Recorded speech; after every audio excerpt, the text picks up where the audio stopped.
Assalamualaikum warahmatullahi wabarakatuh. Saudara-saudaraku sebangsa setanah air yang kami cintai, yang kami banggakan dimanapun Anda berada. Alhamdulillah pada kesempatan yang berbahagia ini bisa menyapa kembali saudara-saudaraku semua. Kalau kita berbicara tentang sekolah rakyat, tentu mbah-mbah kita, kakek-kakek kita, bapak-bapak kita dulu semua ditanya sekolah di mana Pak dulu, pasti beliau-beliau menjawab sekolah rakyat. Sejarah sekolah rakyat masa pendudukan Jepang itu istilahnya muncul lagi hari ini. Ini kami membacanya dari Detik.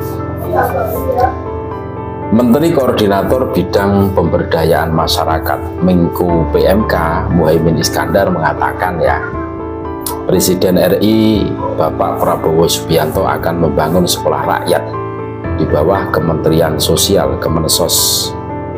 Sekolah rakyat akan berupa sekolah berasrama yang diutamakan bagi anak-anak dari keluarga tidak mampu dan golongan miskin ekstrim.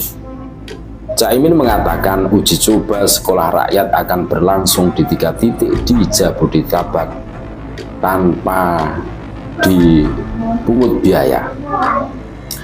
Presiden juga ingin membuat sekolah khusus untuk anak-anak yang tidak mampu, tetapi masih di bawah naungan orang tua, dibina langsung khusus dalam sekolah rakyat, kata Caimin usai rapat terbatas mengenai pemberdayaan masyarakat bersama Prabowo di Istana Kepresidenan Bogor, Jawa Barat, Jumat 3 Januari 2025, dikutip dari Antara. Sebetulnya yang diutamakan boarding school-nya yang paling penting sehingga gizinya tertangani, sambungnya. Istilah sekolah rakyat sendiri pernah digunakan di Indonesia sejak sebelum kemerdekaan. Simak bentuk pendidikannya di bawah ini. Sejarah sekolah rakyat di masa pendudukan Jepang. Kita harus tahu karena ini sejarah bangsa kita. Sekolah rakyat atau Kokumin Gago merupakan istilah bagi SD pada masa pendudukan Jepang di Nusantara. Sekolah rakyat menyatukan beragam jenis sekolah dasar di masa penjajahan Belanda menjadi satu jenis sekolah dasar 6 tahun, seperti dikutip dari Sejarah Nasional Indonesia volume 6 oleh Marwati Junet, Pusponegoro, dan Nugroho Noto Susanto. Penyeragaman ini dimaksudkan untuk memudahkan Jepang mengawasi sekolah-sekolah tersebut. Di sisi lain, penyeragaman ini menguntungkan Indonesia dari sisi penghapusan diskriminasi, sebab sejumlah bentuk sekolah kolonial Belanda membedakan calon siswa yang dapat belajar di sana berdasarkan ras dan kelas masyarakat. Panggilan sekolah rakyat juga salah satunya muncul untuk menyebut vlog school pada masa kolonial Belanda. Vlog school sendiri memiliki padanan kata sekolah desa atau des school, dikutip dari Sejarah Indonesia Modern 1200-2008 oleh Marley Calvin Rickloff dan Muhammad Siddiq Nugraha. Sekolah desa sendiri merupakan perluasan sekolah Bumi Putra kelas 1 dan sekolah Bumi Putra kelas 2 berupa sekolah dasar 3 tahun. Siswa sekolah rakyat belajar apa di zaman pendudukan Jepang? Siswa sekolah rakyat masa pendudukan Jepang belajar dengan sistem pendidikan dan kurikulum yang dirancang untuk kebutuhan Perang Asia Timur Raya. Sekolah rakyat hingga perguruan merupakan tempat indoktrinasi Jepang lewat pendidikan, sehingga bisa menjadi kader kemakmuran bersama Asia Timur Raya. Lulusannya memenuhi syarat untuk jadi tentara tambahan dalam mendukung Jepang yang saat itu kekurangan personil. Berikut beberapa kebijakan terkait pembelajaran di sekolah rakyat bagi siswa dan guru.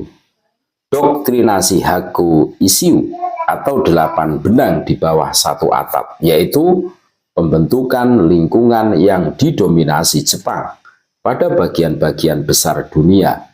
Guru menjalani pelatihan di Jakarta untuk meneruskan hasil pelatihannya. Sekolah umum terdiri dari sekolah rakyat 6 tahun, Kokumin Gago, dan masih ada sekolah desa dan sekolah pertama. Sekolah menengah pertama 3 tahun, sekolah menengah tinggi 3 tahun. Sekolah guru terdiri dari sekolah guru 2 tahun, Soto Shihan Gago, sekolah guru 4 tahun, Suto Shihan Gago, sekolah guru 6 tahun, Koto Shihan Gago. Bahasa Jepang diajarkan sebagai mata pelajaran wajib dan para siswa harus menghormati adat serta kebiasaan Jepang. Pelajaran bahasa daerah diberikan pada siswa kelas 1 dan 2 sebagai bahasa pengantar sampai siswa mengerti bahasa Indonesia. Pelajaran bahasa Indonesia diajarkan mulai kelas 3. Bahasa Indonesia menjadi bahasa pengantar semua sekolah dan dianggap sebagai mata pelajaran utama. Guru menjalani pelatihan pertahanan serta kursus bahasa Jepang. Guru yang lulus ujian bahasa Jepang diberi insentif. Kegiatan sekolah rakyat. Secara umum, siswa sekolah rakyat antara lain juga menjalani hal berikut: latihan jasmani dan kemiliteran, kerja bakti,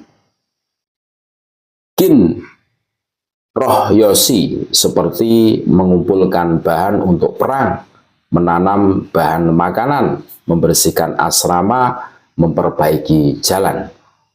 Sementara itu, kegiatan pembiasaan agar bersemangat Jepang Nippon Seishin yang harus dilakukan siswa sekolah rakyat yaitu menyanyikan lagu kebangsaan Jepang, Kimigayo, dan lagu lain. Melakukan penghormatan ke arah Istana Kaisar di Tokyo, Seikeiri, menghormati bendera Jepang, melakukan gerak badan Taiso. Pelatihan kegiatan pembiasaan dilaksanakan bagi guru. Itulah bagaimana Pak Prabowo mau menghidupkan kembali sekolah rakyat yang diperuntukkan untuk anak-anak yang kurang mampu. Ya, seperti boarding school, istilahnya seperti itu. Ini mengingatkan kembali kepada sejarah perjuangan bangsa ini, yang mana kakek-kakek kita, mbah-mbah kita, bapak-bapak kita, semua ditanya, dulu sekolah di mana Pak? Beliau menjawab, sekolah rakyat atau SR.